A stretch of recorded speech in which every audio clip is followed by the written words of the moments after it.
hakuna awezaye kumwokoa. Mbingu ilinyamaza kwa huzuni, hakuna wa kujibu swali hili. Hakuna awezaye kumwokoa mbinguni, hakuna awezaye kumwokoa. Mbingu ilinyamaza kwa huzuni, hakuna wa kujibu swali hili. Akajitolea mwana wa Mungu kubeba gharama ya ukombozi.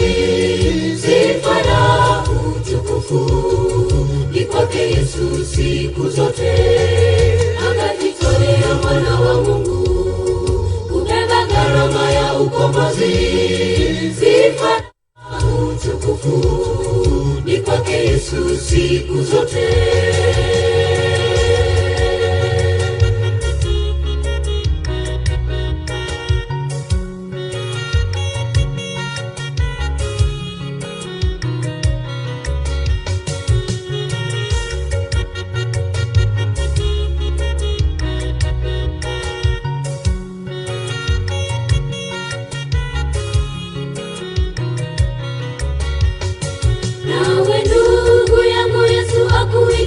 Anakusihi leo uje kwake, japo dhambi zetu si nyingi mno, yeye yuko tayari kusamehe. Nawe ndugu yangu, Yesu akuita. Anakusihi leo uje kwake, japo dhambi zetu si nyingi mno, yeye yuko tayari kusamehe. Akajitolea mwana wa Mungu kubeba gharama ya ukombozi. Sifa na utukufu ni kwake Yesu siku zote. Akajitolea mwana wa Mungu kubeba gharama ya ukombozi. Sifa na utukufu ni kwake Yesu siku zote. Akajitolea mwana wa Mungu kubeba gharama ya ukombozi. Sifa na utukufu ni kwake Yesu siku zote. Akajitolea mwana wa Mungu kubeba gharama ya ukombozi. Sifa na utukufu ni kwake Yesu siku zote.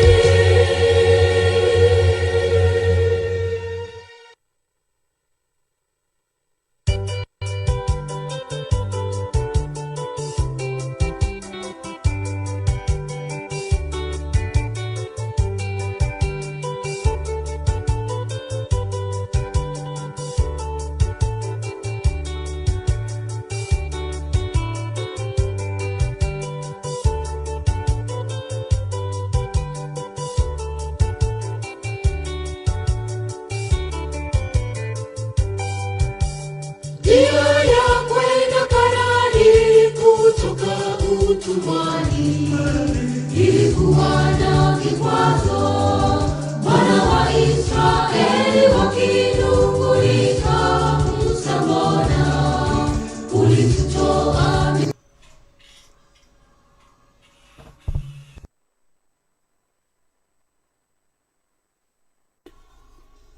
Efise oye na doye ohoda. Amen. Eda hinu mo hinu na se obambo ne hwespa wode aboye abesi sabre. Sekretary da bodwe muje di mo frisania. Mama ye na awurade ase ewo ne wa ya maye. Ene nso ye da awurade de ache ye. Aye ba be toa adesua yesua no. Last week ne so se ne abeboa ye amaye nyina ye nyankwaje.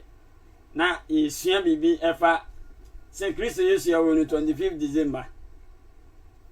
Bible no ema ntiase ema yehunu. Eno na yepese yehunu se etesa na se ntesa. Awurade emwa ye na wonhye yenden. Na yenya na se mu ntiase ne mfa mobra.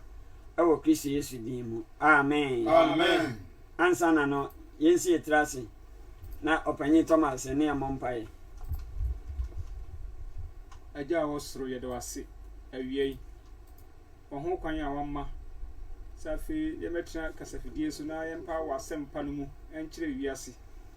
Ede wako a wodi animu hye wonsa. Amen. Firi osoro na afi sa no honhon kronkron won so. Na afi fa no mu kasa kyere wiase aman nyina. Isan se Awurade Yesu o kan se wo kɔ na wo sumaya akọ wiase aman mu de wasempa nakọ ebre we mu no for wakoa so na fe for wasempa ema foforo a te ne nka e wo fidie so nyina no e nyina nya wasem mu ntiase mfansiesie ho adakasi a obeyi hu adi no ene sa afọ nyina nya nkwa awia be hye ho na unyam yɛda wasisi otie yɛn Awurade Yesu din mu amen amen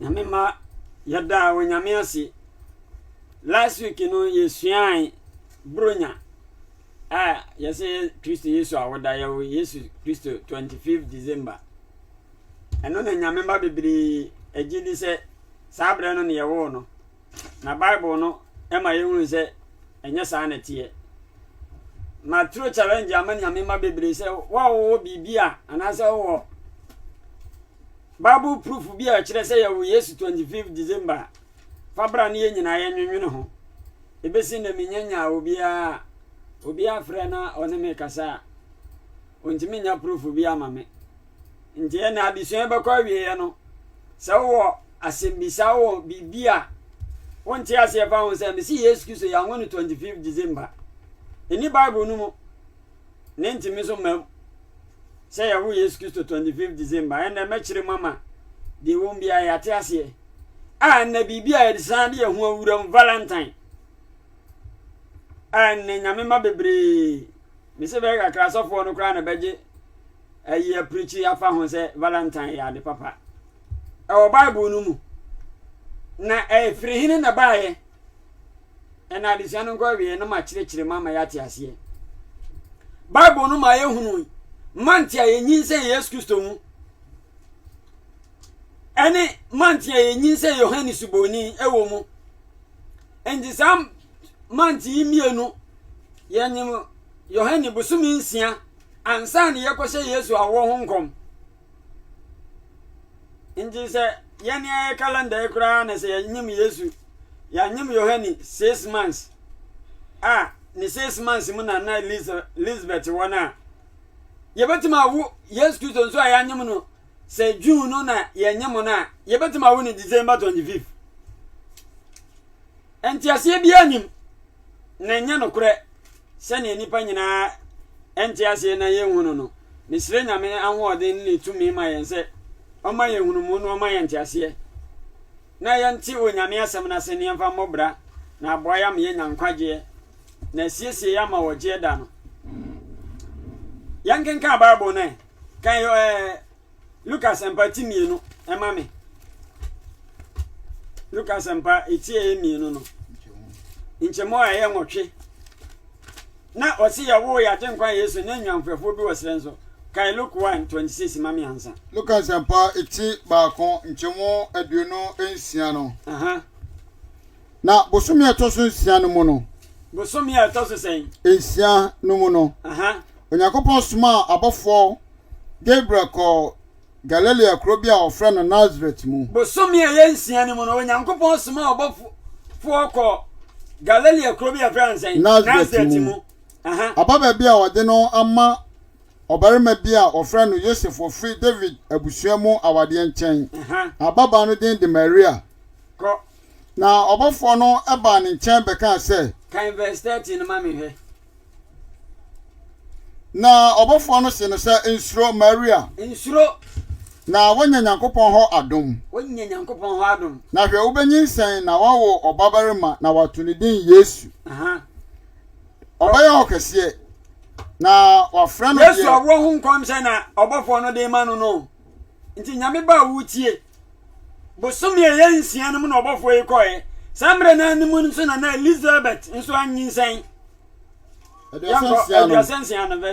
hwɛ obusua ne Elizabeth nso anyinsɛn obabarima ne mmerewa bremu Elizabeth nso anyinsɛn ne mmerewa bremu wonyem na de ofrɛ no obonne no yɛn ne bosomi a ɛtɔso nsia yɛn ne bosomi a ɛtɔso sɛn nsia enti na Elizabeth nso anyinsɛn sɛn bosomi nsia sa bosomi na mu ani yakɔ Bible hu ne ehwe hu sɛ bosomi nsia no ɛyɛ bosomi bɛn bosomi nsia yɛ ka wasɛm ne yakɔ Bible no ma yɛbɛhu sɛ yɛ bosomi bɛn Nehemiah chapter 6 verse 15 obia bia on kan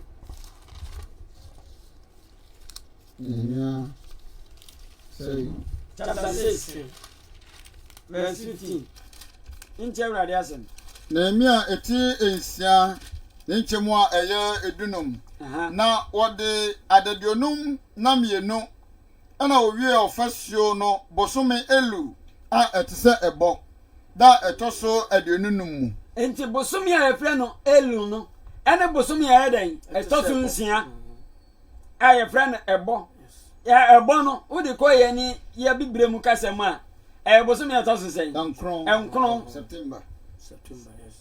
September ebo emu na ye eden ne ukan bible na no na etoso bosome nsia but wo ba ye ni ya calendar ya Roman fo ada wo mo ye ma ye ya Julius Caesar ne nsasha asia bosome etoso sen enkron nti ne ma Daniel asama wo kan no Daniel chapter 7 verse 25 no say ebra bi beduru ahini bi basesan ebebo ni tirim so obada ne de emra sasam no si se ebra so ni yesua enho ade am ni se Daniel kire nyamo ebe se Daniel ade sua na se na yesua ne ya kire nyame mam ya hunu se ye wiase we na ewo mu no nyankopon yi bibi kire na ebamu a na abeda no history ewo abakosam nti wo sum nyame a ena kristofo bebredi atum se bronya Yesu Kristo awoda wana ka kire se Kristo Yesu awoda obos awia ya de na gina wo se Yesu Kristo awoda endina me ko tuma ho no o de ko kinkan de two republican o ko kinkan sa buku na the word history ebe kire o mo hunu ko hwe ba bia bronya fire afasha ye di ma awia bosom kase ya di abase yemfa meye Kristo Yesu awoda 25 December Julius Caesar pene ya sign say ya di asiwo enna ba ye wiase nyina dia wiase nyamesomfo nyina dia kire ene ye okoka obi sisei ende ne memfa ho ya di aye Yesu Kristo awoda hwe nyame ba ade awrade Yesu Kristo fa ase yemfa nyane nkaye eye woli the Lord Supper ene awrade ka ase yemfa nyane nkaye but ene awrade adidie na nkasa nkrade ajai awrade wo hu ye moboda amen no ma ye ntiase no ma ye hunumu awrade mesire obi ya dwunum na ma ye ntiase na ma ye hunumu na boya manyame manyina nyankwaje awrade emie nyame madwunum enes bonsama wiase weyo wafa wiase nyina domum ena wade ye ne ope ena nyame masusu ye den edi akire ena ma ye hunu nyame akwan na ye de ho aye den ato awrade asamso misira awrade so mo ayadwene Yesu Kristo ye wonu 25 December Bible proof be na kire se ye wo Yesu Kristo 25 December ena wo comment ni mu kura na Jufo wisu ya ekura mi ya ebia ni wa kire se December na ye last month of the year March and the last month of the year in the Bible last month of the year March and December grade ya baby wa se no we number 9 9th month December and when ya kwaso say yes to say on 25th December yan kan Bible no kakra o say ebra yes Kristo ya ba wo no ya wo no na nyansafo bi ewo esre so he dan ehwe wo mu nwan ya hwe Bible no man Luke chapter 2 verse 8 no ane biye ongen kama me na nwanwefo bi wo sa asase no so adawiram erwen wo nwanko ana wasi ya wo yes Kristo no dan no na nwanwefo bi wo sre so he dan ehwe wo ngwanko na mi bebisa se December obi a watena Israel bia eduru sabre na ede na koso esuto bla na se nye suto bla opanye bia Ezra chapter 10 verse 9 na kan ma me ɛda ya wuyi ɔsi ne nyanhwɛfo wɔ srɛ so ehwe ɔmu nwan sabra no so ɔsi Galilee mama nyinaa boaboa ɔno bahini Jerusalem verse 9 ana Yuda ne Benjamin mmarima nyinaa boaboa wɔn ano ɛbɛhyia Jerusalem na nsɛm. Ɔmo bɛhyia mu yɛ Jerusalem na nsɛm. aha ɛyɛ bosomi ɛtɔ so nkron no ɛda ɛtɔ so adu. ɛyɛ bosomi ɛtɔ so nkron no yɛ kasa bosomi ɛtɔ so nkron a ɛne yɛsesa no nti ɛna yɛ September but bosomi ɛtɔ so nkron yɛ December in the Bible nyame ba sɛ wɔ Bible proof bi a wobɛtumi de abrɛ me na ɔman no nyinaa tenatena Nyankopɔn fie ɛnem mpraeɛ no ɛso. ɛna ɔman no nyinaa teatea ma fi sɛ saa berɛ no yɛ sutɔ kɛseɛ berɛ na asɛm no ne osu kɛseɛ bi nti wɔn ho popoe. kaa me wɔ ha no ma amen. osu kɛseɛ tɔ berɛ o onipa bia ne wɔbɛtumi agyina bɔntene wobɛ Israel ha December wobɛtumi agyina bɔntene aka nyamsɛm anaasɛ wobɛtumi akɔtena asrɛ sɛ ɔhwɛ nwan David yɛnim ɛyɛ fa sɛ yɛdi ma bosom na nnipa bi aba bɛyɛ Kristo somfoɔ ɛne nam somfoɔ no ɛna wopɛ sɛ ɔmode si wɔ sɛ Kristo ɛyɛ Kristo Yesu awoda yɛsi sa bosom bia na ɔsom no no ɛna wɔyɛɛ ne saa bosom a wɔsom san a wɔsom no ɛna ɔhyɛ da sɛ yɛmfa nsi hɔ ne yɛmfa nyɛ afahyɛ ma no ɛnyɛ Kristo Yesu ankasa awoda Yesu Kristo yɛ ho no 25 December ɛni Bible no baabi a si ɛwo Yesu Kristo 25 December wɔn na bɛma Bible proof wɔsi saa month no mu no enti yɛnkan Isaiah ne yɛntie deɛ Isaiah ka hwɛ ne deɛ asɔfoɔ no bi ayɛ Isaiah 56 verse 10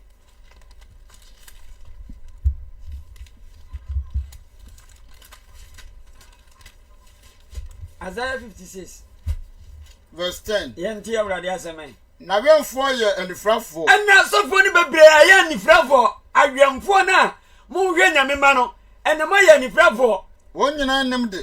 wɔn nyinaa nim de ɛna asɔfoɔ ɛsɛ wɔn mma mo kwan na Onyankopɔn fa yɛ so na wɔde ne nsɛm no ma yɛ no ɛna yɛbɛyɛ anifrafoɔ wɔn nyinaa yɛ akraman mum. asɔfoɔ no nyinaa yɛ akraman mum wɔntumi mmobom. wɔntumi nkasa wɔ nyame asɛm sɛnea ɛka wɔyɛ nam kasafoɔ deda hɔ. hwɛ ɛpɛ. ɛnɛ asɔfoɔ a yɛbɛpirikyi nyame asɛm ɛyɛ na ɛmeyɛ wo sɛbi mimi da akɔhwɛfoɔ bi obi wɔ ha edu a wɔse yɛnkɔ 25 yɛnkɔ 31st yɛyi yɛnkɔ bɔ mpaeɛ owura fi sɛ ɛnyɛ homeda no nko a na ɔsesa no Bible se yɛnka nna mfiri homeda n'akyi enti owia kɔtɔ a yɛwura da foforom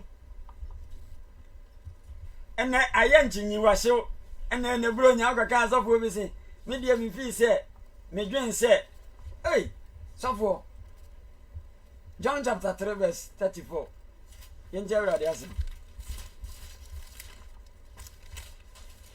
na deɛ Onyankopɔn asoma no ka Nyankopɔn asɛm. wɔse deɛ Nyankopɔn asoma no ɔyɛ dɛn ɔka Nyankopɔn asɛm. na mpisa sɛ sɔfoɔ hɔ na asoma wo ɔsɔfoɔ hɔ na asoma wo hɔ na asoma ɔsɔfoɔ mebisa o wɔse deɛ Onyankopɔn asoma no no ɔka Nyankopɔn asɛm. ɔka Onyame asɛm nanso so nnɛ deɛ nsɛm a yɛreka no ɛnyɛ nsɛm a Onyame de ama yɛn bronya ɛwɔ Bible no mu fahene Easter ɛwɔ Bible no mu fahene Valentine ɛwɔ Bible no mu fahene yɛbɛkenkan history kakra na Valentine kora deɛ wote a wɔyɛm bɛhyew na saa Valentine yɛ se ne wɔyɛ adɔyɛ no obi mkɔto nkyerɛ me baabi a na Valentine yɛ adɔyɛ yɛkyee no kɔto prison ɛna wɔfa kwa bia so sɛ Kristofoɔ a yɛkyee wɔn akɔgu prison no Saint Valentine no yɛ bishop sɛ mɛfa kwan bi so ama enipa romanfo achi wo ma omu nim nyame ni achi wo mo memo mo fokwa so adwane no no ka je nze me dia me medi bishop wa me nwale yo me wale na wade no wale ye no na Roman emperor Ewurade hu ya mobada amen nyame ma eya na awreho nyame asemu nsɛm ni Bible mu no ya hyase de bam de onyankopɔn kae no ya hyase ye de entisa no ye de ho awuram ama enne adominate of wiase nyina domum ade asɛm na Ezekiel kae enti yankan Bible kan quotation we mami ansa kan mami Romans chapter 16 verse 18 no panyina obi akan eti Awurade Nyankopɔn asɛm Roman 40 edun sianchemu edun anwotwe na won a wote saa no nyame ma won a wote saa na won fa wo nyame asɛm no asom yen ensom yen Awurade Yesu no ne osom won yafunu nyame ma bebre ye beka no kra kire nyame ma ne yehunu no kra no enne ye yafunu nti osofo bi hwese brenya beduru na sore ma ba ye na do ye nti no kra wom na on kan kire no nyame ba se machine so ye ba radio so nyame sama ye kan ne message ade ama no bebre na wode tete enne ni pampa no kra mi yonko he for the kan da bia woka eni pampa no kro he for the bia wo bia nyame nhira eni pampa no kra se nyame asam ne sisei osofo hwehwe wo si ona wote saa no won som ya Awurade Yesu no yedan osom won yafunu omo yafunu no omo yedan esom no so obenya bibia di ya osofo nka no kra kai Mika chapter 2 verse 8 Mika chapter 2 verse 8 yenti Awurade asem no bi mi Ezekiel chapter 8 na yenhwe Mika 2 verse 8 Ezekiel 8:14 no kono Mika tiye no enchemu nwotwe na so musori tia me man se otamfo musori tia onyame asem no se tamfo na muyi wana otwam dodo a wonpe ekono eho ntade so emuso kan sa me no eba no yeko fie won kasa Awurade honhom eli wasto yenum ne yo eye ana mesam eye de onamten no kame wo hanu me amen onyame biwe se ne nsam befa wona woyeden woyete nenzo so enne di asofo na amani o nyame ma asofo na dane enne bibia ba asofo agitum si e ba research ni ohwe wo nyame asem no se ewom Bible no ha na preach ai kire wo se Kristo Yesu ya wono 25 December Malachi chapter 2 verse 8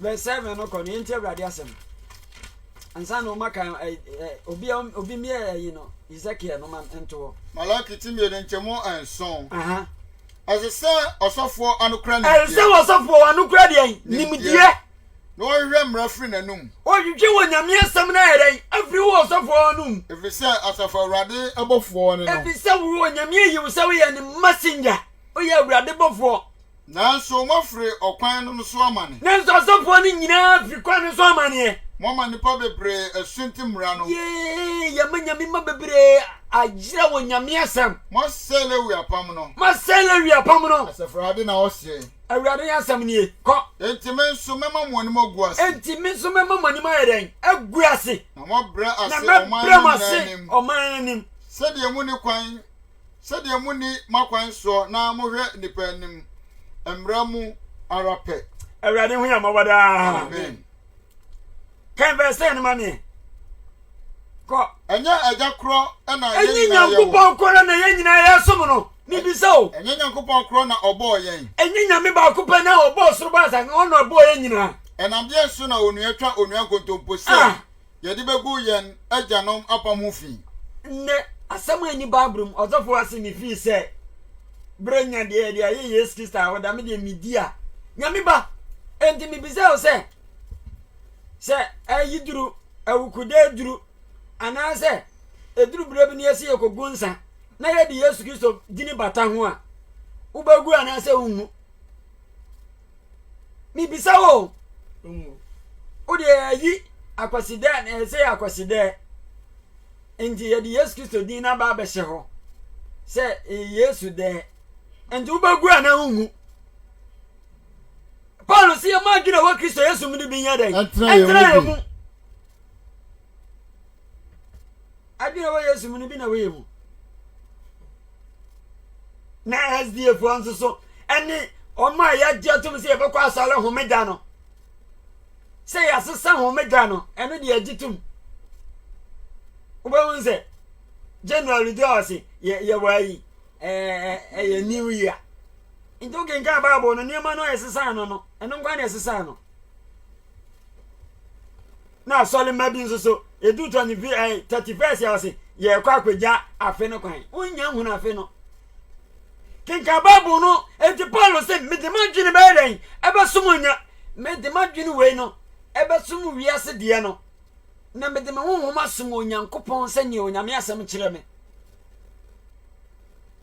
25 December no dura onka sɛ ontimi wo ye de awoti wiase bab emu ne ye ne de ye no enkyerɛ sɛ ye wo Yesu Kristo wo me bɛka history kakra ava bronya ho ava Easter ene Valentine ho zawo yo Kristo nya de ho awura ma hyase paka oni ma firi ma ya abomination onyame anim onyame mpe ti hyase atwe ho firi ho na mo se new year ho year na wonim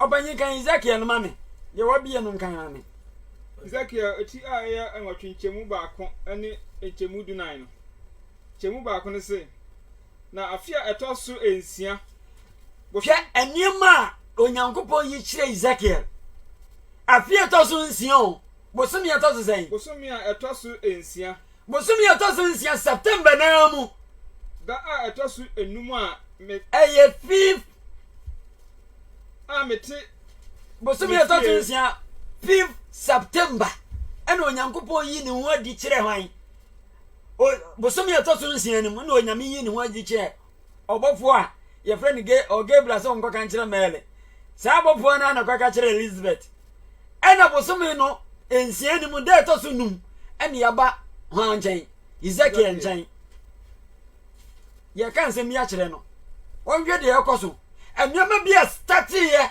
ewo Jerusalem a onyame yi kyerɛ Ezekiel se enyama ekoso ni o na dominative wiase na be kekere be fa nyame magiri nyina domum yanko eda etoso numu a mete mi fie na Juda empanimfo atete manimu no aha Awurade Nyankopɔn nsa etɔ me so Awurade Nyankopɔn nsa tɔ me so ho enchemu a eya edunan ena o kan free wine ni nyina kona enyama nyame yi kyerɛ Ezekiel no dɔso kan verse 14 no kwa ma me ena ode me eba Awurade fie ponkase a ebe di Awurade fie ho no na obehunu sɛ ye de busum ya besi ho Awurade Sunday mo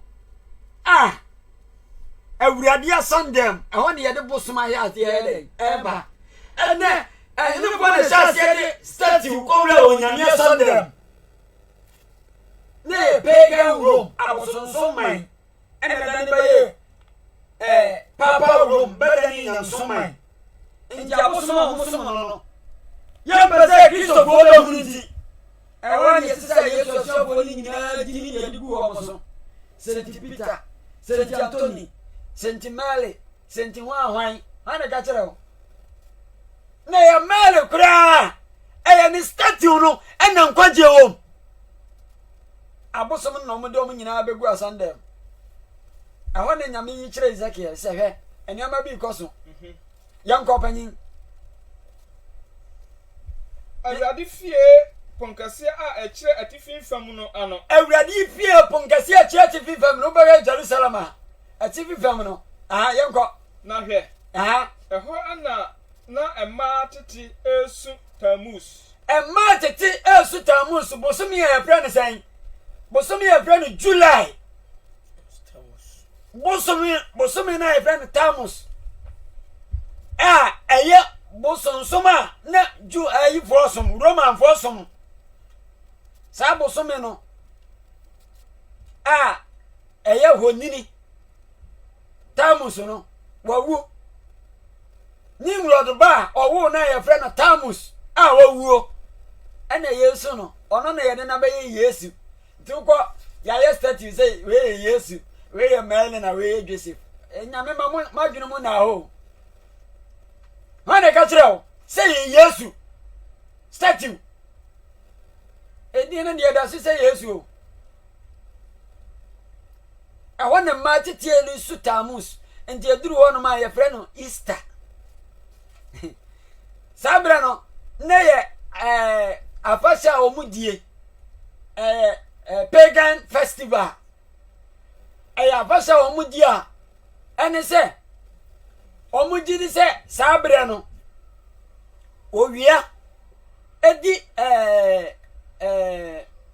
awɔ berɛ awɔ no ba awia timi bedi ne so enti saa awia ne tumi na awɔ no nti ɔmo de ɔmo wira nyina akɔhyɛ mu sɛ tumi yɛ dɛ ɛwɔ awia no mu hwan na ɔde owia som baeɛ ne yɛfrɛ ne Nimrod na de owia som baeɛ ɔno na yɛn nie mfiti aseɛ Babel Niniwi ɔno na kyekyere saa nkuro no nyinaa ɔno na ewu yɛ a yɛsɛ ɔkɔtena wiam ɔka na historia nyame ma momia nya adwene ne yɛnsua deɛ enti ɔmo gyiri sɛ awia no wɔ tumi nti saa awia na no ɔmo som no nti ɔmo koto a na ɔmo de ɔmo anim akyerɛ awia no na ɔmo bɔ ɔmo mu asɛm awia no yɛnka Bible no sɛ wɔ mu a ɛnnɛ bɛsi nnɛ enipa bi ɛkɔgyina hɔ no mo ɛpagya ɔmo tiri ɛde ɔmo koto ɛsɔre kyerɛ awia ɛnani hɔ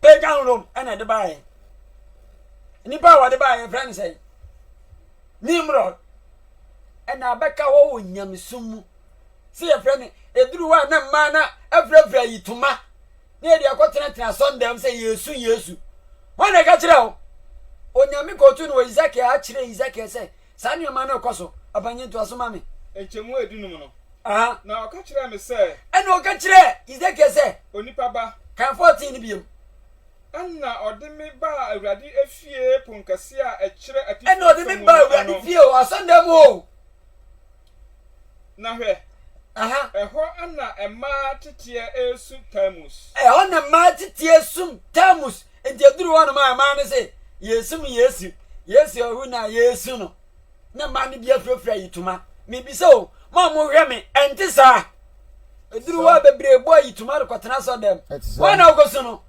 wonnim saa mammerɛ no wonom bosom a ɔmo nsom no ɔmo yɛ no deɛ ɔmo nim ba yɛne a bɛdi akyire na yɛ nim no yɛde afra yɛni sɛ Yesu Bible no mo yɛfa na Yesu Christ sɛ mo nsome ɔse mo nsom ho no mo no yɛ mo mma nyame ba mo ani na o Kristo som nya gudie yɛha ni maka nsɛm yam yɛ kunkum bi awie brɛ mo ɛsɛ nso yɛka na yɛkyerɛ nyame mma kwan nsɛm na yɛka na no ɔden ɛsɛ wogye ɛma abomfu na yɛ nyina nkyɛ nyame asɛm ka me wɔ ha ɔpanyin amen ana ɔka kyerɛ me sɛ onipa ba wahunu wobɛsane ahunu akyiwadeɛ akɛseɛ a ɛhyɛn wɔ mu biom ana ɔde me ba Awurade fie mu fam aponkaseɛ enti Awurade asɔnda mu hɔ o na sɛ wɔmde nneɛma na bɛhyehyɛ na hwɛ Awurade asɔredan ano ntwodoo no afɔremukyia asɔredan no emu no valenda na ɛwɔ no ntworo no valenda no ɛntam hɔ no mmarima aduonu enum a mmarima sɛn aduonu num sɛn 25 a wɔn achire awurade ana omo do mo chire ma awurade asondan no na wa anim achire ana oni hwe apoye ana omo yeden na okoto achire apoye sori owia enie awurade hu ya maboda amen nti omo koto na omo sori na omo de omo nim chire awia jese awia tumi wom na awia na age won nyame ma sa fa se we ye frɛ no Easter ana ye die se Yesu amani hunu bre wan de ka kire o Easter Yesu awu asɔre anansa mo frɛ ne sembu se Palm Sunday asama Sunday nyame ba Passover Yesu to di ma yesi eni no ene ye no ye di no abe ye de no abe pe o se Passover ebe Israel ko no fi Israel asase no chama pashe no ene ye jabe tina o se eye no eno no nyame ba wuni ma fato nchen Easter edi Bible mu ma Bible proof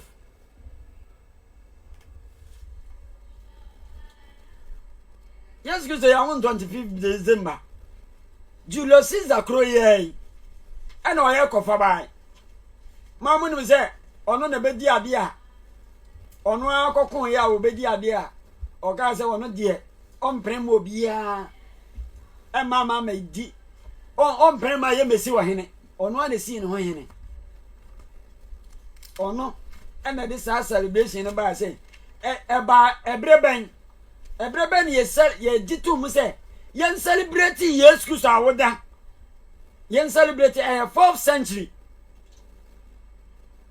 ena pope bia ye frɛ no Pope Julius Caesar o choose say 22nd December 25th December Republic Day yemfa ma say yemfa nye Yesu Kristo awoda eni Bible ba bia ko bibia mu enkyere ba bia wo mu say yemfa nye Yesu Kristo awoda ena ogitumu doctor say a pagan traditional way say yemfa ma Yesu Kristo awoda ena Christopher Yesu nyame de ho awurum na wonu kra wagye adi say yasesa wo nyame homeda obi anim say Emperor Constantine na sesa homeda ena bebre nso gitum o je homeda mitum say yasesa no but President now say a new year I go have Bible no new year first month of the year April omo ba gitum na omo tu ni din say April fool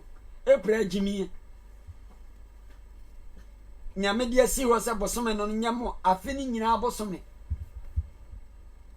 ne ye Julius Caesar ye calendar na emperor bi so akosan ya nyintum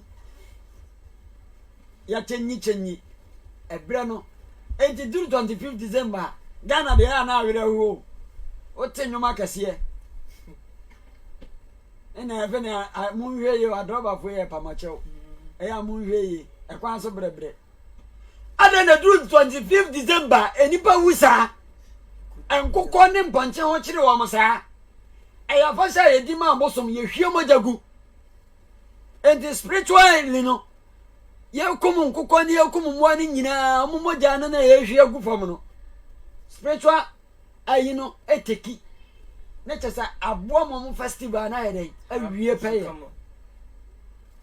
Bible mo yin fa na wo Ewurade ma yen ti ase da amen ade ba ko Ewurade Yesu ka ase mfa nka na ye de yin Lucas empatia do no mienu nchemu dunkono na obi mie 1 Corinthians chapter 11 Lucas empatia do no mienu nchemu dunkono ne enwe de Paul so odi bronya na ofa pano eda asi bubu Ewurade Yesu fa pano da asi bubum na odema wo ka se ene odema wo nka se ye ne me honam amunti wode rema ye ne me honam amunti wode ma munye ye mfanya menkaye wose munye we nya dan mfanya menkaye yenwe Paul nso so obedi bronya 1 Corinthians chapter 11 23 yenti Ewurade asem na me de na Paul say me de me nyame free Ewurade eho no a de me nya free Ewurade nchen na de ma osofo de wanya free Ewurade nchen na fama asafo mo enkofo Valentine mesem enkofo Easter mesem enkofo bronya mesem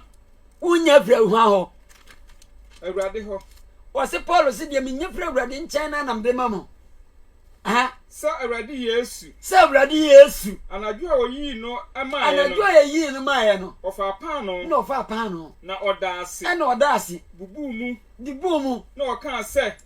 Yei ene me nipadua a wo bubu ama mo no. Kam Pie Matthew 15 mami. Bi ubie Matthew 15:7. Opanyi kan ko.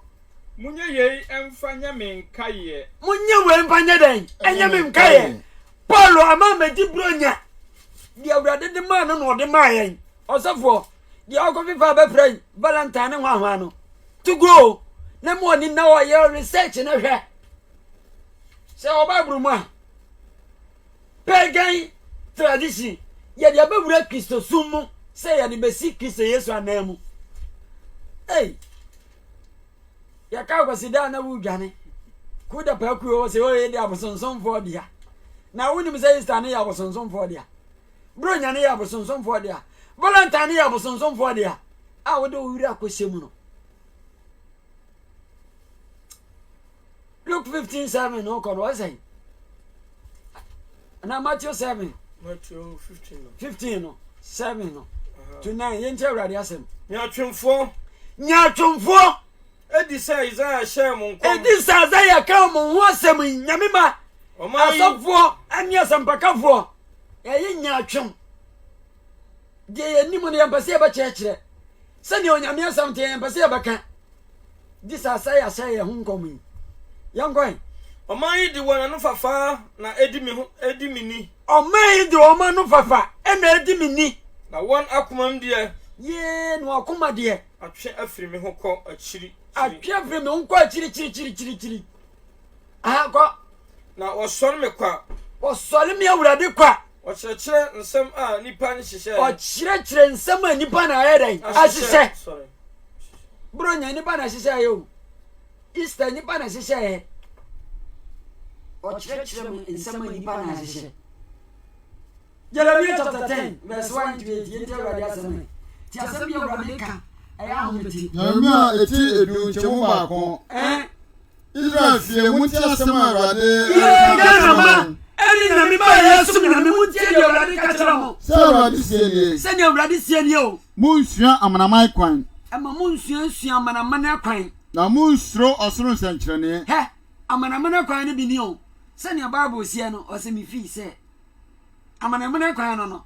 Na amanaman na esuro ɛnonom. Amanaman na esuro saa nneɛma no. Ubaji nyame di na usum nyame a.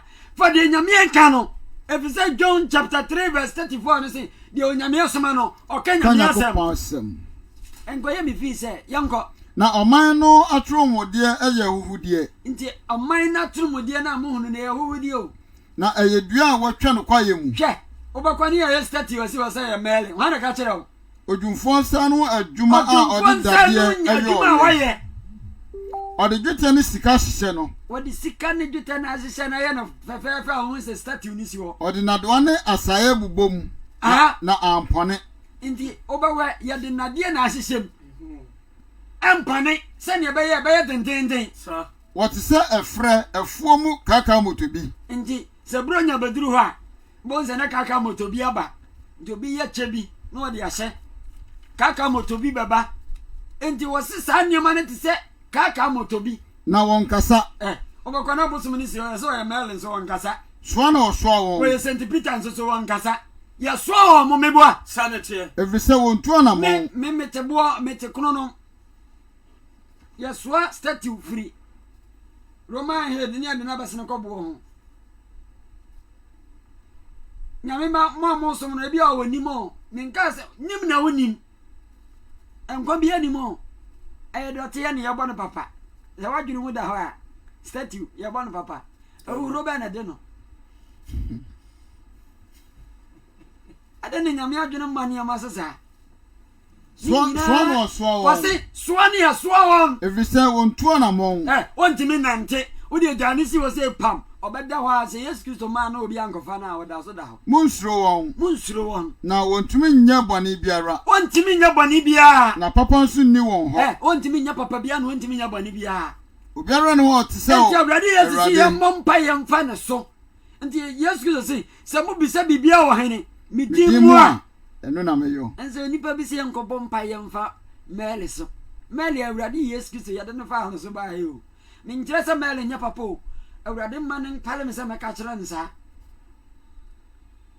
awurade Yesu Kristo mu nkuto ne nkwache yo ote ase wo so won nti kwai obiara no wo tse awurade obiara ni wo awurade wo se wo awurade o wona wo ye kese wona ye kese na wodin soso ka me wa ha amen manyiye mu wana onsro wo when onsro awurade yenka die Paul okra ka wa ha 1 Corinthians chapter 10 verse 14 no yentie die Paul oka na mi say na afrefo wo asemisa mi wi be ka Valentine ho asam kituwa bi a kire wo na obesuro ya say Valentine ya adoye obi indi duru ha ya adoye ne ye obi What be kind? 1 Corinthians chapter 10, verse 14 to 23. enti madofo munwane abosonsom Paul se munyaran. munwane abosonsom Enti obi okwa sori bia obi asom bosoma na wata no. When we say the oya no, madam, papa, bronya na wudie na ya abosonsom o. Ana wuni. Misi wo proof of abra. Bronya na ya abosonsom. Enti wase munwane abosonsom enti ana Christopher ere ya nsom bosoma ya ka asare ba bia wo no nim se wo abosondem awurade mie wo dwenani ko mene mo kasa senim difo nyame ma mene mo kasa se obi a wonim de mumu di American ho aten nyame ba bia wo ka bia se nsama me ka se nya no kra bu ho aten Nhyira kruwa ya hyira so no nye Kristo moja no ayonko ya na. Enti mi bisa se nhyira kruwa ya hyira so no. Je ya ba je awurade Yesu Kristo adi no. Ende se awurade mu ne yetena na. Mi bisa pano ebubu no nye Kristo ni padua ayonko ya na. Enti pano ebubu mu no the Lord Supper na ye ben awurade no. Yesu Kristo ayonko fa. Enam se pano ye ba kunti. Ye na ye bebre no eye ni padua ba ko. Enti ye ni obaje awurade Yesu adi no. Ya baba ye ni padua de ba ko. Na ye nyina di pano ba ko no bi. Enti ye nyina esa pano ba ko no ne ye nyina ye di bie. Enti de awurade Yesu ye no. Eno na esa me no mie no ye. De Paul ye awurade nhyese no. Eno esa ye fa so. Ko mo hwe honam from Israel. Enti ye ba honam from Israel. Enya won na wodi afode aduan no na wone afrobucha no ewo ayonkoye. Enti ye ne ebe nyame no. Enti wo ba honam from Israel. Ona no obdi afole abuchi aso aduan no. Omo ne ye onyame wa apam. Enti si ye ne abaje Kristo Yesu dia. Ne ne Kristo Yesu abenya de apam. Afa me se dia. Enti anu no mi bisa mo de abiem. Se abosomafo de ye brebie ana se abosom ye brebie. Enti bo abosomafo de enti abosomafo sha ti se bronya no. Eye bribi ma yen. Da bi na mo me se. Enya bibri ma yen. Afode a wo bo no. Afode a wo bo no. Oboma ahomone. Enti wo eduru bronya na se wudi ma Yesu a. Wudi ma hene. Ahomone. O se wudi ma hene. Ahomone. Na enye Nyankopon. O se nyi Nyankopon ba no. Na me mpese mo ne ahomone nya ayonkoye. Nyame ba ahomone ban na wo ne ko nya ayonkoye. Enti eduru ase wudi agina ma Yesu a. Yesu de wo hu za wudi agina ma no. Onu kra won kai. Wo se ade fire no kai e wade didie. Na pa ni wo ko se wade Yesu awu. No ba se ba biem. Kai no ha. Amen. Mutumi nom Awurade kruwa no ne ahomone kruwa no. Enti wo ko di brenya se. Mi di brenya. Ay Yesu apase. Wa de ma. Ye nko ba bru mi en do apase na mi ma Israfo. E mo dia hene e no de ko se December. Abase ne mo dia yin de ko se December. Ma mi improve. Young boy. Anase. Yɛrehye Awurade ama no atwene nkunu. Enti minu mi ani ye se Awurade ama no atwene nkunu. Ye ho ɛyɛ den kyɛn no. O ho den kyɛn Awurade. Davida. Nneɛma nyinaa ho da kwan. Na enye ne nyinaa na boa. Nneɛma nyinaa ho da kwan na enye ne nyinaa na ma enkoso. Amen. Ndi mi a waji bronya tintim Easter and Valentine idra hwe nneɛma ekoso. Efe na mi sua ya meti ase na mahu se nti na ma dwama mo du Valentine ya dwama mo do so no ese ke do so kra che sa because de edi anu ne edi duaye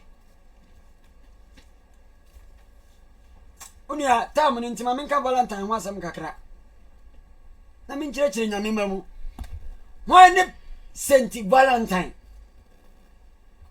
Valentine ye bishop a na wo Rome ne breso pope ani e ho ne e frɛ no Claridius a wotoso mienu sasa emperor no efesumase wo ye secret obi a ono ye esumase no ofaso hira nkofo awade ye so emperor no ena bishop na ono nsusu ho no se ono de obawale ono wontimi entena ho because ya bekin kan First Timothy no awa no mu sha esi awade ye kwan sa emperor we ena esi awade ye kwan ye frɛ no Cranius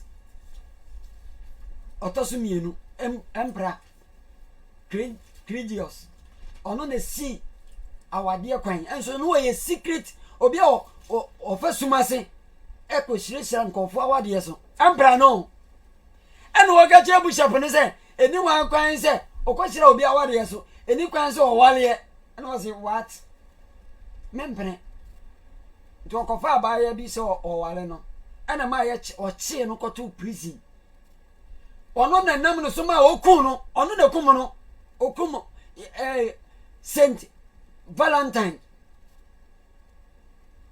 obekono na wada prison no no twere letter e de bra na yire the letter na o twere bra oba na o kenkan ye no and ye say letter we free Saint Valentine ho se yemfa mre o do ho nsem a o twere ye no ani o a mo wa fa se bia ye di e ma bosom na bosom na ye di sa fa se ma no bosom no mo frɛ no se God of agriculture ntimeka nse sembo obosoma o mamfudi ayedan eba omuna di sa afase no ma no ti sa bosom na omudi ma no no no munya ba bia mfa enhye se ebeboa ma omadi sa afase no enti sa popu na yekum no ya no aye frɛ no Valentine no yemfa 14th February no ensi ho na yenni na nkyerɛ sɛ saa popu no ɛyɛ no na dɔ yɛyɛ ne yɛmfa nsi wɔnyɛ Valentine ne yɛmfa nkyerɛ wɔ dɔ nanso deɛ wɔ mu nie ma menkyerɛ wo ɛduru saa da no a ɔma mo wɔ Rome nyinaa ɔmo yɛ priest asɔfoɔ no nyinaa anaa bishopfoɔ no nyinaa ɔmo wɔ cave bi a ɔmo kɔwuram nansa na obawura cave no mu no ubo naked tieni yo ya chiri goat aponche ne ya kuno ne ya hwe ne moja na guadiem o se eno ya pre abo ne moja na ya hwie no ya de ya amamre sa moja no de ya de ya amamre ne ya kum kana man ankasa dog ye kum krama na ono ni moja no ye de be purify ye de be sanctify ho nti obia de ne nsa bebo moja ni bi no e de ayere asra no ho na ne ho ayere ko anza no wura de en cave no mu ni apem ma omo ye bachira omo nwale se bachira ya obia o nwale na ye yi wo mo o se asujafo o ka o se bachira asujafo a omo nikunu na omo no makwa akosia na awrawo sem o kenkan ya awrawo nyame ba hwe ba bia firo eya fa sha no mu dia o de ko Google na hwe Valentine ba bia firo a wo de ho ahyem eno ntia duru wono ma yese obi a nsha atade de red emoja na no omo de ye no aba besi wa matade red no a nipa bebre di akire ye dwene maso a Christopher bebre na asofo bebre pichi Valentine se wa ya do ho na ka kire wo Valentine bi sama do ya o ye adoya o ya okoda prison so babo Christopher Roman fa chichi o makogu afiase no mo dwane ene o si se o wale a yesi no se yama no wale sa emperor ya na Credius a wɔtɔ so mmienu ɔne kum Valentine a yɛfrɛ no yi nti nyame ba wo tie nka potential no bebree dɔɔso Bible proof bi ɛne wɔkyerɛ sɛ yɛwo Yesu Kristo 25 December ɛna Bible yɛ ɔkra first month of the year in the Bible no April sika yɛ May June tɔso mmiɛnsa July tɔso ɛnan August bosom yɛ tɔso num September yɛ bosom yɛ tɔso nsia October yɛ bosom yɛ tɔso nson November bosom yɛ tɔso nwɔtwe December yɛ 9 January bosom yɛ tɔso du ɛne yɛde naba yɛ bosom yɛ di kan February a ɔtɔso bosom yɛ tɔso mmienu no ɔna yɛ bosom yɛ tɔso du baako ɛna March yɛde ne bɛyɛ bosom yɛ tɔso mmiɛnsa no ɔna yɛ bosom yɛ otwa toɔ nyame ba wotie wowɔ kwasɛn bi bisa wowɔ mmoa bi a fabla yɛ number no egu screen ani 0543 16 825 0543 16 825 sɛ wopɛ sɛ wofrɛ me number no a 0528 071442 sɛ wopɛ sɛ wofrɛ me number no a 0528 071442 wopɛ sɛ wofrɛ yɛ WhatsApp wɔ baabi a wobɛbɔ Israel code no 00972 543 16 825 wopɛ sɛ wofrɛ me number no so wabɛbɔ 00972 528 071442 onyame wo nhyira yɛ nyinaa yɛ nuanom a mohwɛ wɔ Facebook yɛbɛkyia mo na yɛda mo ase sɛ mo nyinaa mohwɛ yɛn na onyame ɛne gye ho saa sɛ mo nyinaa mohwɛ yɛn yɛ nua Nana Mpadu Steven osi nyame nhyira yɛn onso nyame nhyira wo sɛ wohwɛ yɛn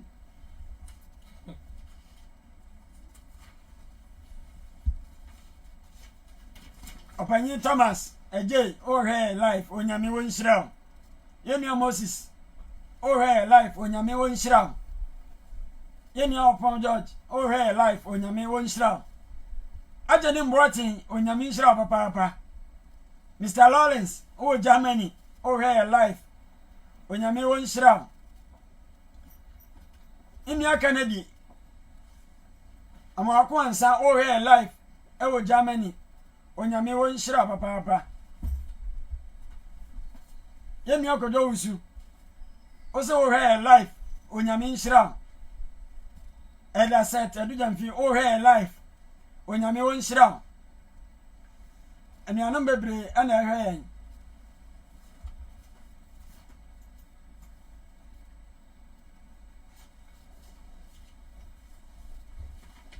Yenia Anthony Entry Anthony onyame wo nhyira wo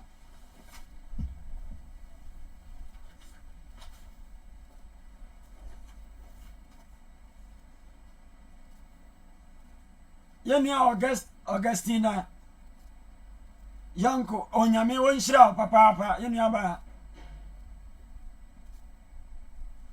Ohima Oba papa bi onyame wo nhyira papa sa wo so hwɛ osi nyame nhyira ya wo nso nyame nhyira papa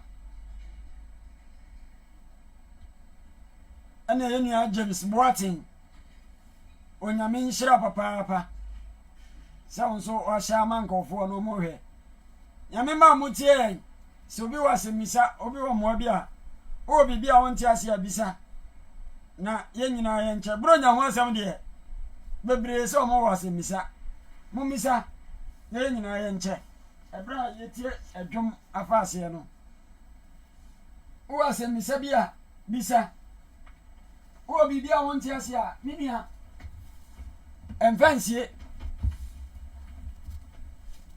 bisa mi nkyerɛw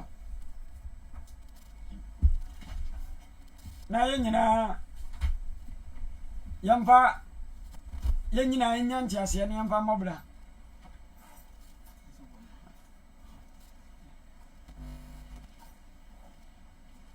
was a Miss Abia Bisa. A bride didn't to a Fasiano. Oh, more being so. Over to me, Yaba.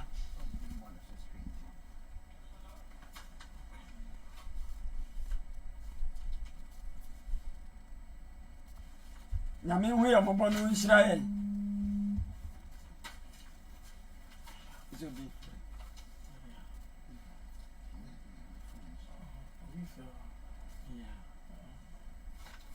Tie nyomo no bi.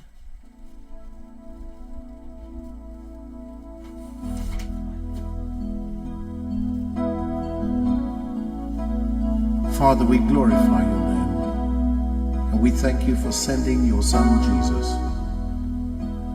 We know, Lord, that you care about all our problems and all our hurts and every disease. And Jesus, we know that as we release ourselves in faith, trusting only in you, that the power of the Holy Spirit will release, healing and wiping away all doubt, disappointment, and fear. Father, let the power of your Spirit move upon every man, every woman, and every child, from every tribe and in every nation, as we await the coming of Jesus Christ, our Lord and Savior. Let your living water flow.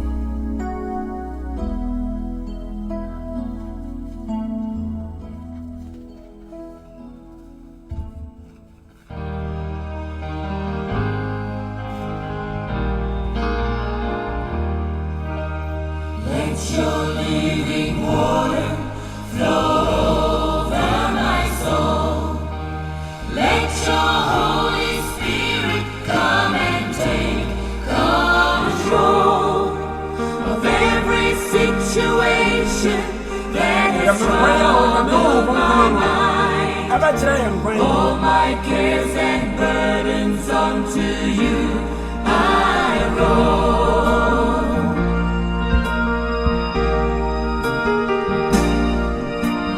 Jesus,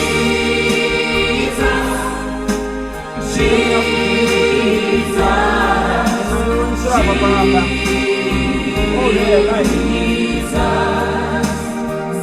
to the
your living water flow over my soul. Let your Holy Spirit come and take control of every situation that has troubled my mind. All my cares and burdens unto you.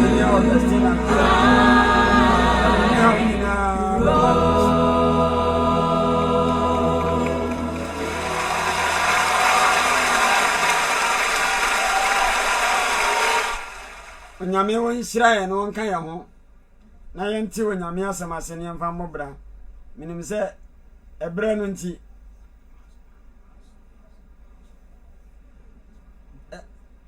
nti yɛbɛbɔ mpaeɛ na yɛde yɛn ho ahyɛ onyame nsa sɛ atiefoɔ bebree ɛpa asɛm mu nteaseɛ ne nkyerɛkyerɛmu wobɛtumi afrɛ yɛn nɔmba no baabi a ɛwɔ biara no wobɛtumi afrɛ yɛn na yɛne wakyɛ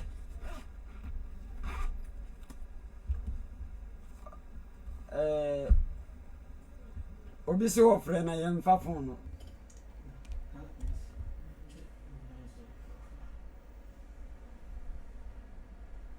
ɔsɛ wɔfrɛ nso obiara mpeke studio number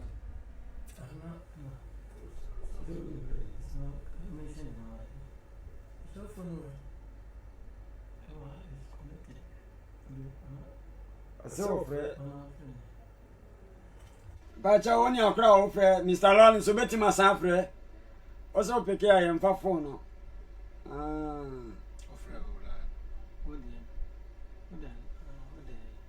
Station one way.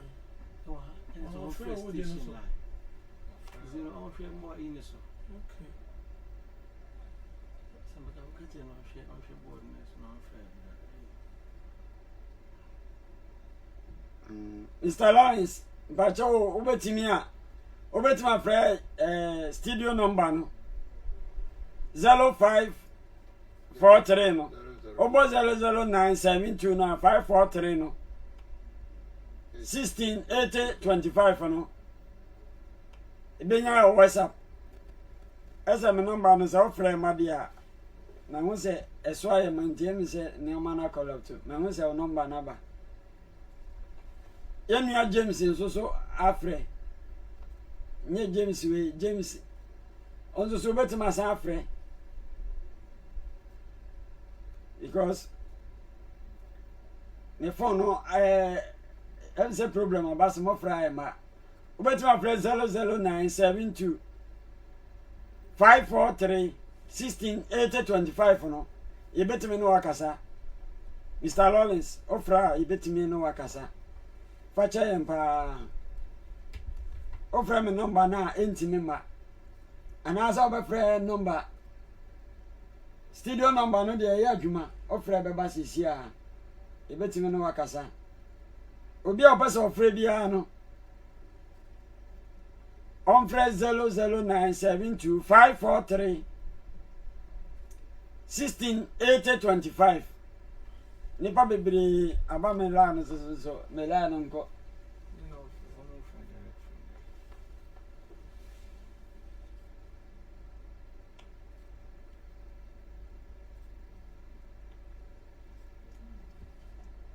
Mama hwe nyina me pamchom betimi afrɛ 00972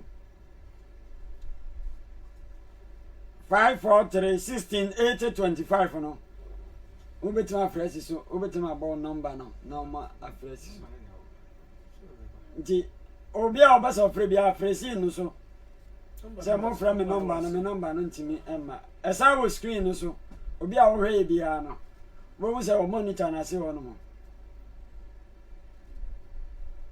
yintie dum kakra yem pan twen se etimi to mana ya fa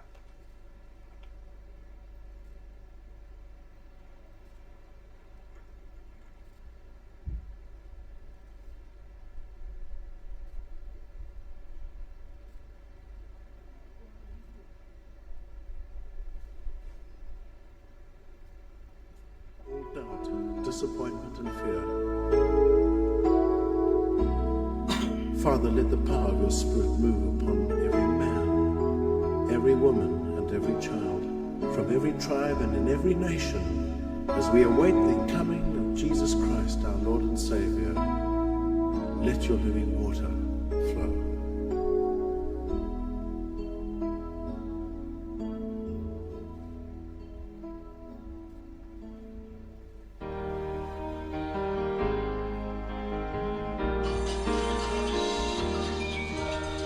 Let your living water flow over my soul. Let Hello.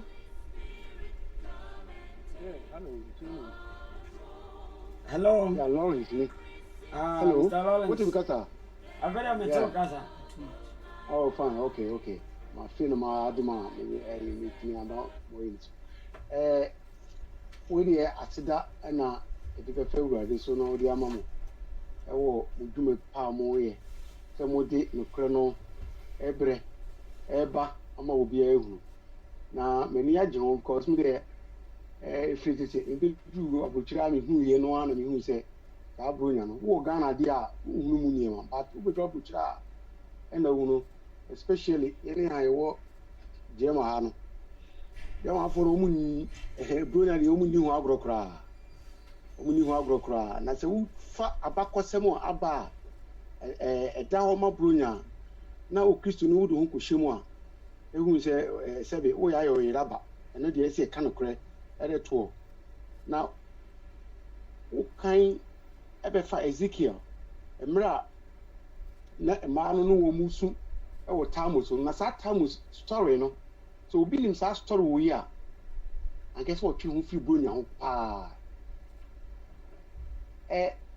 what di kan kire mu a ba medical crowd be kan o sa Tamus ni die no Tamus ni ye Nimrod ba Nimrod aye Noah nana nkansoa Noah ba ye friend Ham and Ham no be wo Kush and the Kush no e be wo friend say Nimrod na ade e gwan okra wo ni say eni say emra Kush no ewu ye no na Nimrod e kofa o maame so eti say wunim sa story wo ya ubetu ehun say eye adwaman sam se de na wodi ka wo kire mu no edi kan eye onyame na ti wade kora no so edi say ye fa se de wusi kan obi wo to kire kora ontie because sabi include say wo Ghana no sa story we e ma ya dwum say e be fa sa story we ato ho so ayehwem da nine ba akonto mu ano na fi wo hu se de esi koso no na wa start na wo say o ye hwehwem nti ide da kra mesren say atiefo bia obi a wo so wo tie radio so ni friends saying internet no on fanto akoma nu hu say eye abakosem a aba ne da ho eti yem fanto akoma mu na ye ntwe hu free zone on say wo kan be see even ye me na da for cry so mi kroma me tie ne ma no me edu sa de no a na o mu sisi bro nya ne nkonba ho mitibu so wo say it ni omo ye no omo ti ase akwa say tradition so one tradition no a Roman Empire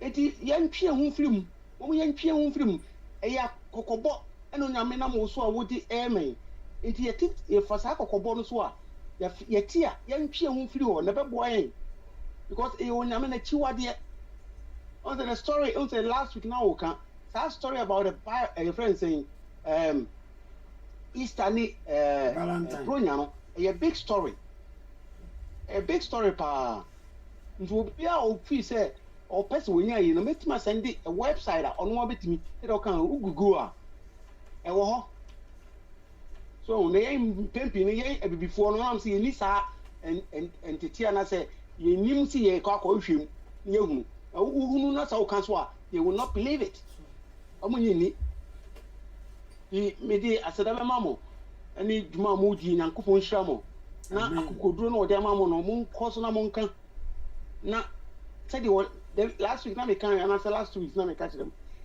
mo fa sa akokoduro nyame de mamo no mu nyina so momfa suro momfa we na mo se be ya na asam no be kyere ko se de o kan o se Paul se de onya firi urade ho no eno ano onzo de ma ni se de wo kan kyesem na wate ase na wo kyire mu no monkɔsna mo nkanya enhya wo mu nkopo nhyira mo da medamase bebre. Amen. Mr. Lawrence nyame nhyira wo. Oni jama afro nyina ye chia mo nsusu. Yo medamase. Ya chama agade smaye. Ane pastor mo nyina. Shabbat shalom. God bless you. Remember, let me say, Omo Amakande, Munchi member, and you have a bompaye. Near Shiraz. Remember, Ebia Namea Doma. Next week in Yabako, a sorrow baby. Nazareth. Ebia near Timama Midru Hantem. Haifa. Ebia near Timama Midru Hantem. Tibiana program, no, Yantimiane. Timamo here life when you know, Ebia next week Saturday morning. By watching a baba. Watching Sunday, a baba. And I am Timia man last week Saturday night, Sunday night, Mrenzo. Ya baba. You see, the Sian Daniel, any of these woman I see, okay, can when you be frano. You be church much in your member. Then you may be a one more, a funny yes, young Fabronia, when you know. Now what you say now, boy, I mean, young one. When you mean shrow, no one any munchro, your bompire. When you may come out, we are Sebonacro, and when young Ras don't count in the Amen. Bumbo with your boy and nigger spot your hair and the pain in Amu. Who made a baba chow summer to say, at your 41 summer in Yam, the own sound, sir. I read my uncle to me, Johnny knew a name. Name me one, name me what you is running. Now, we are seeing a woman, we are bremo. When some of you are the baby, at the essence of first year, and one of me some uncle. I read my own warning. Now, may 2 years better my year, one free son, and so anymore. Now, boys, yes, I am or Jedano. Ye giant near tear for in answer, as I say, the enforcer in Yaduma. Radio station managers in it, at the 4 1 in army, the woman shall sir. I read the baby yellow here, but my radio at Trano, with him from all my and Amen. My uncle to me on Sunday also. No, come as well beside the Yamao. Now, bomb yet me the one summer for swami, we are singing Ehuno. And when young count, as the down count, ever Jesus Christ of Nazareth, needing Amen. Amen.